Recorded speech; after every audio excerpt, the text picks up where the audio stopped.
এমনি এমনি ঘুমাবেন না। ঘুমানোর আগে বিসমিল্লাহ বলে লাইটটা অফ করবেন, বিছানাটা বিসমিল্লাহ বলে ঝাড়বেন, ঠিক আছে? ওয়াশরুম থেকে পারলে অজু করে আসবেন, মশারি দিচ্ছেন, লাইটস অফ করছেন, পাত্র যেগুলো আছে সেগুলো একটু ঢেকে রাখবেন বিসমিল্লাহ বলে, দরজা লাগাবেন বিসমিল্লাহ বলে। এরপর 3 বার পড়বেন সূরা ইখলাস একবার, সূরা ফালাক একবার, সূরা নাস একবার, পরে হাত একত্রিত করে ফু দিয়ে গা মাসাহ করবেন। এই কাজটা 3 বার করবেন। একবার আয়াতুল কুরসি পড়বেন, সূরা বাকারার 255 নম্বর আয়াত, আল্লাহু লা ইলাহা ইল্লা হুয়াল হাইয়ুল কাইয়ুম, এটা শেষ পর্যন্ত। এরপর সূরা বাকারার শেষের 3টা আয়াত পড়বেন, লিল্লাহি মা ফিস সামাওয়াতি, এখান থেকে ফানসুরনা আলাল কওমিল কাফিরিন পর্যন্ত।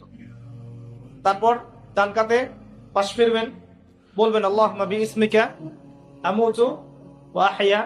হাত নিবেন, হাতে গুনতে থাকবেন সুবহানাল্লাহ সুবহানাল্লাহ সুবহানাল্লাহ 33 বার, আলহামদুলিল্লাহ আলহামদুলিল্লাহ আলহামদুলিল্লাহ 33 বার, আল্লাহু আকবার আল্লাহু আকবার আল্লাহু আকবার 34 বার।